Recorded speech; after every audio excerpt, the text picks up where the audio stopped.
Bom, então, continuando a nossa análise do Ideologia Alemã, vamos para o texto mesmo, né, do nosso amigo Marx e do nosso amigo Engels. Então, no primeiro momento, quando ele está falando sobre Feuerbach, né, Feuerbach, a oposição entre a concepção materialista e idealista, na página 5 do exemplar aí de vocês vão ver que ele vai fazer uma análise crítica, irônica, sobre o que acontece com os hegelianos, né, nessa primeira metade do século XIX na Alemanha. Né? Ele vai dizer que houve um apodrecimento do espírito absoluto, né, que são industriais da filosofia que vivem extraindo a mais-valia do pensamento hegeliano e do espírito absoluto. Quer dizer, a mais-valia, que é o conceito que eu ainda não falei, o que é?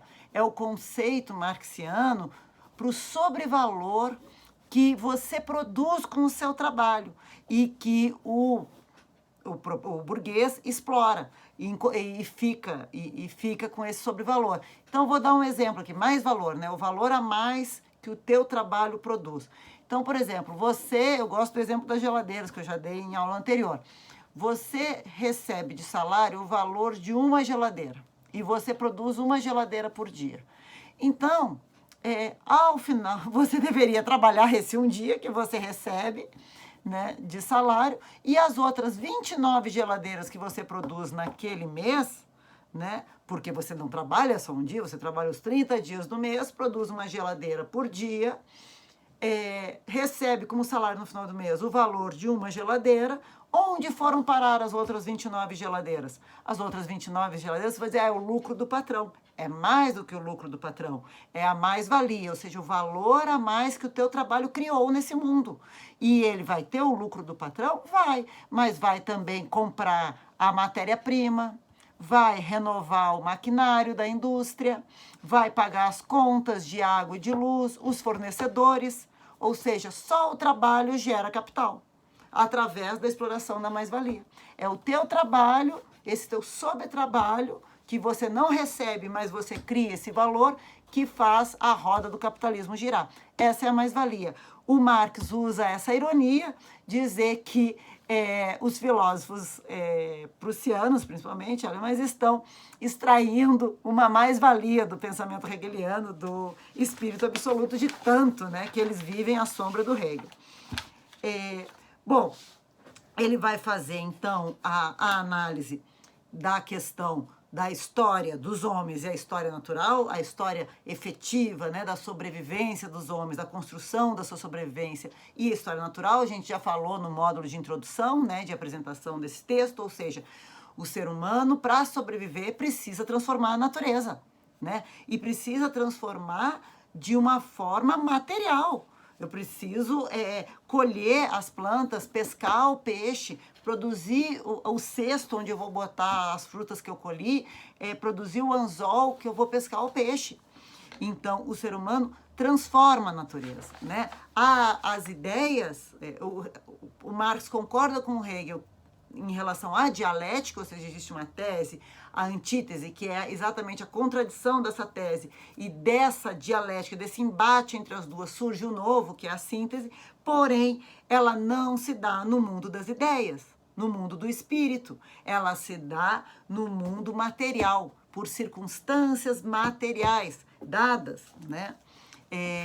Assim, ele vai falar, né, que, eu já falei na introdução também, o ser humano precisa estar vivo para produzir a sua sobrevivência e para fazer história. E para fazer história, então, ele precisa produzir a sua sobrevivência, né? Bom, e ele faz isso, o ser humano é sujeito dessa sua história, dessa produção da sua sobrevivência, em condições dadas. Vamos ver, como eu estava falando no módulo anterior, né, no videoaula anterior sobre a introdução a esse texto. Se eu estou num deserto seco, com pouca água, com poucas plantas, as minhas condições de produzir a sobrevivência são bem poucas. Agora, se eu estou numa planície, com um riozinho de água cristalina, com uma manada de bisões vindo, né, e eu tenho uma pedra lascada para tentar dar na cabeça do bisão e produzir a minha sobrevivência, eu tenho outras condições. Então, vejam, há condições que são dadas. Se eu sou uma pessoa sozinha contra aquele bando de bisão que vai me pisotear, não é uma boa condição dada para produzir a sobrevivência. Agora, se eu sou um grupo de pessoas, nós estabelecemos relações sociais e organizamos como nós vamos caçar o bisão, é outra possibilidade de sobrevivência. Então, o ser humano é sujeito da sua história, mas em condições dadas, né? Em condições materiais dadas. A gente vai produzir a sobrevivência nessas condições. Bom, logo após ele vai exatamente falar da evolução da divisão do trabalho, como eu apontei já na introdução, né? Quer dizer, quanto mais desenvolvidas as forças produtivas, ou seja, a força de trabalho, quantas pessoas você tem para trabalhar, a tecnologia, que recursos naturais você tem para explorar, né? Dependendo, então, desse estágio das forças produtivas, maior é a divisão de trabalho. Consequentemente, como eu disse, após a agricultura, você tem um excedente de produção alimentar que pode garantir que alguns grupos de ser humano não se dediquem mais ao trabalho de produzir alimentos para a gente sobreviver. E aí a divisão da cidade, a divisão do comércio, da indústria e, finalmente, a divisão do trabalho intelectual, do trabalho manual. Vejam, ele vai fazer toda aquela análise histórica que a gente conhece, do materialismo histórico dialético, passando do modo de produção tribal, né, o comunismo primitivo, para o modo de produção aldeão, né, aldeão palaciano, também chamado de modo de produção asiático, do Egito, da Mesopotâmia. Depois vai para a escravidão antiga, né? Depois ele vai... a terceira forma de propriedade é a feudal, né? Vai construir a propriedade feudal, vai mostrar o funcionamento no campo e na cidade, nas corporações de ofício. E aí ele vai começar a mostrar com atenção como no feudalismo ele trazia a sua contradição. Que era a classe burguesa, né? Então, com isso, ele vai fazer a passagem do feudalismo para o capitalismo, né? O que ele vai apontar? Todas essas condições materiais, todos esses modos de produção, tribal, asiático, escravista, feudal, capitalista, esses modos de produção é que produzem a nossa consciência, e não a consciência que produz os modos de produção. Resumindo, eu vou ler aqui 2 pedaços. Os homens são os produtores de suas representações, ideias, etc. Mas os homens efetivos, atuantes, tal como são condicionados por um desenvolvimento determinado das suas forças produtivas e do intercâmbio correspondente às mesmas. Então, os homens produzem ideias, produzem ideologias, produzem consciências e representações, mas condicionados pela base material, pela infraestrutura, que são as relações econômicas, as forças produtivas, e sociais, as relações de produção. E resumindo ainda, então, toda essa primeira parte do texto. Inteiramente em oposição à filosofia alemã, idealista, né, hegeliana, que desce do céu para a terra, das ideias para o mundo real, efetivo, aqui se sobe da terra, do mundo real, material, para o céu, as ideias. Em outras palavras, não se parte do que os homens dizem, imaginam, se representam. Também não se parte dos homens ditos, pensados, imaginados e representados, para daí chegar aos homens de carne e osso. Parte-se dos homens efetivamente ativos e a partir do processo efetivo da vida deles. Desse processo é também apresentado o desenvolvimento e os reflexos ideológicos, que são ecos do processo da vida. Não é a consciência que determina a vida, é a vida que determina a consciência. Guardem essa frase, é essencial para compreender. Bom, já falamos então, continuando pelo texto, ele vai retomar. O primeiro ato histórico é sobreviver, depois de sobreviver nós produzimos mais necessidades, né? A gente não fica o resto da vida só sobrevivendo. A partir desse momento de mais necessidades, você vai fazendo a própria reprodução dessa sobrevivência e da população, das pessoas, né, com a família. É nessa parte que ele vai falar que nessa produção da vida, então, nós adquirimos as relações sociais, ou seja, as relações sociais para o Marx, são relações de produção. Nós nos relacionamos com outras pessoas para produzir essa nossa sobrevivência, né? O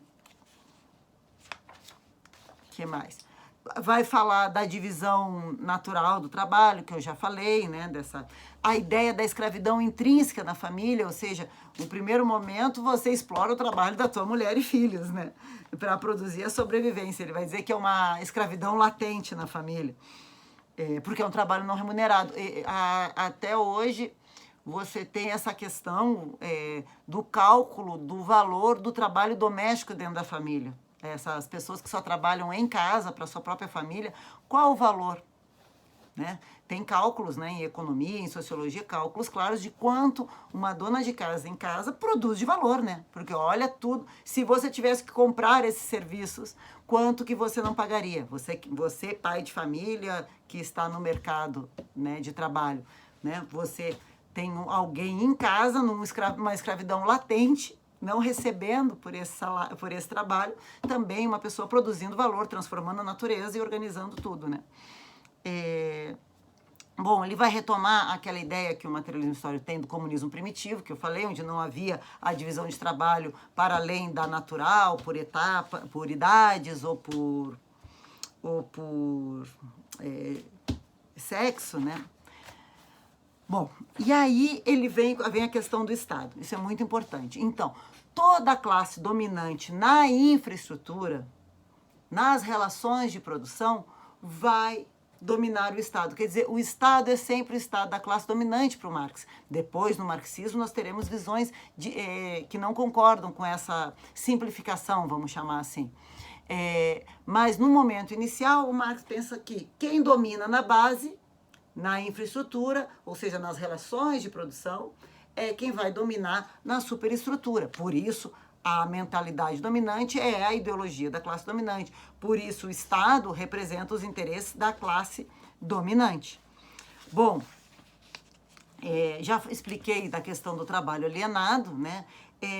E para o Marx, ele vai apontando que o único jeito, não tem como libertar o indivíduo na sociedade capitalista. A única liberdade possível para o Marx é a liberdade de acabar com as classes, né?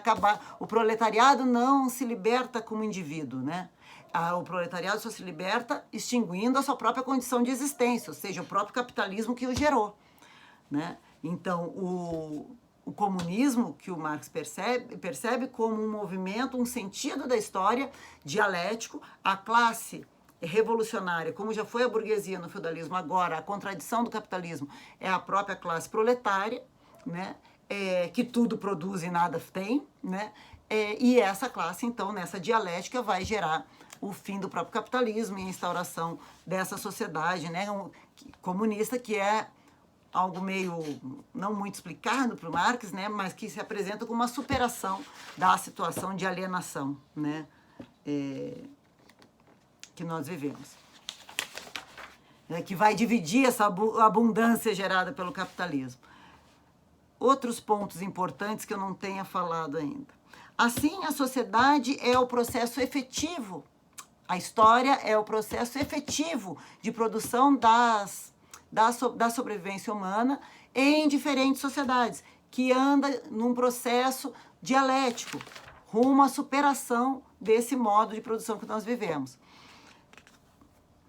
Quando você fala, então, de revolução comunista, você fala exatamente de uma mudança total, né, estrutural da sociedade, uma destruição dessa sociedade de classes, através de uma prática revolucionária, estabelecendo uma nova base de construção da sobrevivência.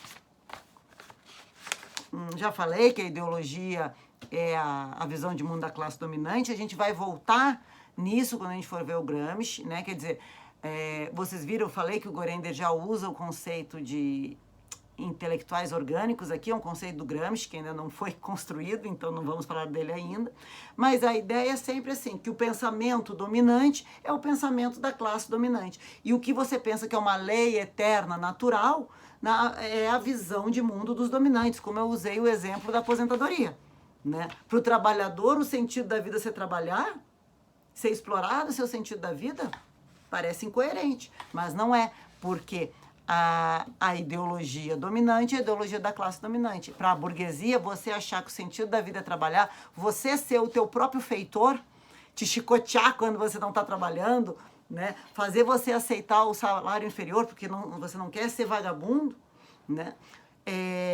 Isso já é a ideologia, já é essa falsa consciência que você tem, que na verdade é a visão de mundo de quem domina, sendo apresentada como uma lei eterna, como uma visão natural. Vocês leram, né, O Tempo, Disciplina, Capitalismo Industrial, do Thompson. Então vocês sabem que essa visão de mundo não foi aceita sem resistência, né? Ele analisa o século XVIII na Inglaterra, mostrando como os trabalhadores ingleses resistiram à implantação do capitalismo, dessa visão de mundo, dessa cultura capitalista, dessa moral, essa economia capitalista, né? Economia de mercado capitalista. Os trabalhadores ingleses resistiram muito com outras visões de economia, né? Depois a gente vai voltar a isso quando a gente estiver vendo o Thompson. Não foi fácil disciplinar os trabalhadores, né? Não foi fácil, eles resistiram. Isso que nós pensamos que é natural hoje, não era natural no século XVIII. E as pessoas lutaram para que não fosse natural. O que mais? Então ele vai dizer que essa visão de mundo é uma ideologia, é uma ilusão, né? É uma ilusão.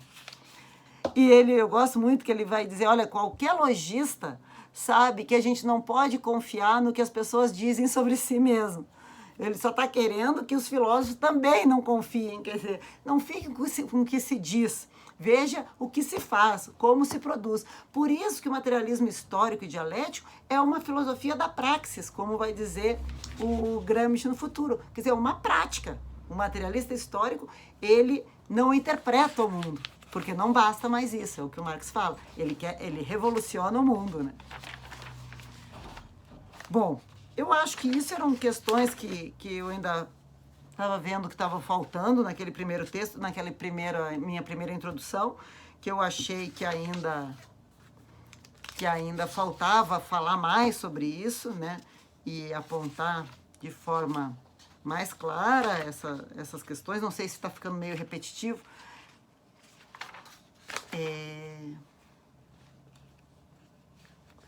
Resumindo aqui, estou lá na página 85, tá? A concepção da história que acabamos de desenvolver resulta finalmente no seguinte. 1. No desenvolvimento das forças produtivas ocorre um estágio em que nascem forças produtivas e meios de circulação que só podem ser nefastos no quadro das relações existentes e não são mais forças produtivas, mas sim forças destrutivas. A máquina e o dinheiro. E em ligação com isso nasce uma classe que suporta todo o ônus da sociedade, sem gozar das suas vantagens, que é expulsa da sociedade e se encontra forçosamente na oposição mais aberta a todas as outras classes. Uma classe formada pela maioria dos membros da sociedade e da qual surge a consciência da necessidade de uma revolução radical. Consciência que é uma consciência comunista e pode se formar também, bem entendido, nas outras classes, quando toma consciência da situação dessa classe. Que classe é essa? A proletária. A classe na dinâmica, né, dialética, histórica, como ele veio passando o texto todo, tribal, aldeão, feudal, e agora desarticulação do feudal e capitalista. Ele veio passando todo esse processo histórico dialético, materialista, como historicamente nós produzimos a sobrevivência de forma material e como isso dialeticamente vai se transformando, né, pelas suas próprias contradições. Ele está falando que na nossa sociedade, no capitalismo, está falando em 1846, mas no capitalismo, na nossa sociedade, que nós temos a contradição que o proletariado tudo produz e nada tem. Então, que essa contradição, né, vai levar à nova síntese, à revolução comunista. Ponto 2. As condições nas quais se podem utilizar forças produtivas determinadas são as condições de dominação de uma classe determinada na sociedade. O poder social dessa classe, decorrendo do que ela possui, encontra regularmente sua expressão prática sobre a forma idealista no tipo de Estado peculiar de cada época. É por isso que qualquer luta revolucionária é dirigida contra uma classe que dominou até então. Então, o Estado é sempre a manifestação da classe dominante, né? 3, em todas as revoluções anteriores, o modo de atividade permanecia inalterado e se tratava apenas de uma outra distribuição dessa atividade, de uma nova divisão do trabalho entre outras pessoas. A Revolução Comunista, ao contrário, é dirigida ao modo, né, contra o modo de atividade anterior. Ela suprime o trabalho. Ela suprime o trabalho e extingue a dominação de todas as classes, abolindo as próprias classes, porque ela é efetuada pela classe que não é mais considerada como uma classe na sociedade, o proletariado, que não é mais reconhecida como tal e que já é a expressão da dissolução de todas as classes, de todas as nacionalidades, no quadro da sociedade atual. Quer dizer, as outras revoluções não foram revoluções totais, como vai ser a comunista, porque a Revolução Comunista vai acabar com a divisão entre classes, né? O proletariado, como já não é considerado como um nada, né? Como produz tudo e nada é e nada tem, ele pode, então, ele já é o novo dentro do velho, né? E por isso ele vai criar esse novo. Claro que para você criar esse novo, é o ponto 4 aqui, precisa de uma nova consciência, né? Uma consciência comunista. Uma ampla transformação dos homens se faz necessária para a criação em massa dessa consciência comunista, como também para levar a bom termo a própria coisa. Ora, uma transformação só se pode operar por um movimento prático, por uma revolução. Essa revolução não se faz somente necessária, portanto, só por ser o único meio de derrubar a classe dominante. Ela é igualmente necessária porque somente uma revolução permitirá que a classe que derruba a outra varra toda a podridão do velho sistema e se torne apta a fundar uma sociedade em bases novas. Então, não basta derrubar a classe dominante, você tem que fundar uma nova sociedade, sem classes, né? E aí ainda tem o último pedaço em que ele fica apresentando, então, que o comunismo não é um ideal, né? Não é um fim escatológico, como eu estou dizendo que é sim um processo histórico que vai acontecer, né? Porque essa contradição surgiu na vida material, né? E essa contradição vai gerar, né, que o entrave, né, a dialética, esse conflito, vai gerar, as próprias forças produtivas vão não conseguir mais funcionar a engrenagem e assim vai... A contradição não vai deixar mais funcionar a engrenagem, vai acabar ruindo. Assim, porque você fica sempre, então, no momento da revolução é o momento que as relações de produção já não estão adequadas às forças produtivas, ao desenvolvimento das forças produtivas. E aí, então, você tem essa revolução. Deixa eu ver. Aí, no final, aí tem as teses, né, sobre Feuerbach. A maioria eu já falei, mas vou lembrar. Então, né, qualquer consciência revolucionária tem que vir da prática, né? O pensamento, ele surge na tua atividade material, no teu trabalho, né? Nas tuas relações materiais. Os homens agem, são sujeitos da sua história nessas condições dadas, né? Que mais que eu não tenha falado? A crítica ao Feuerbach, né? O Feuerbach é exatamente que ele constrói um homem abstrato, universal, e os seres humanos, eles são históricos, criados nesses modos de produção, por essas condições reais, efetivas, de determinados momentos históricos, para sobreviverem. E a partir daí é que você pensa o mundo, né? Os filósofos só interpretaram o mundo de diferentes maneiras. Do que se trata agora é de transformá-lo. O materialismo histórico dialético é uma teoria da história que pretende uma história científica, uma história total, uma história que lide com a história, com a vida empírica efetiva das pessoas e faz isso através de conceitos e não deixando nenhuma dimensão da vida humana de fora. Então, isso foram as minhas ponderações sobre o texto da ideologia alemã. A introdução ficou maior do que o desenvolvimento.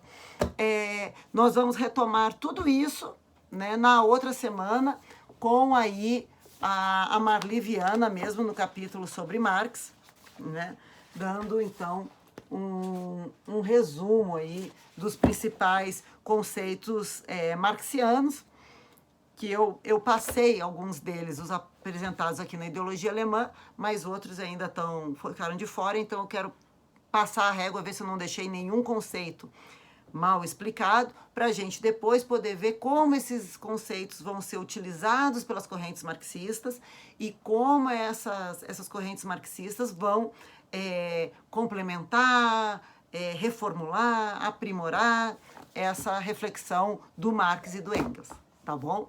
Então, espero que tenha ajudado na compreensão do texto e retornamos ainda, vamos 3 semanas tranquilo, só falando de Marx e dos marxismos, né? Um abraço, até mais.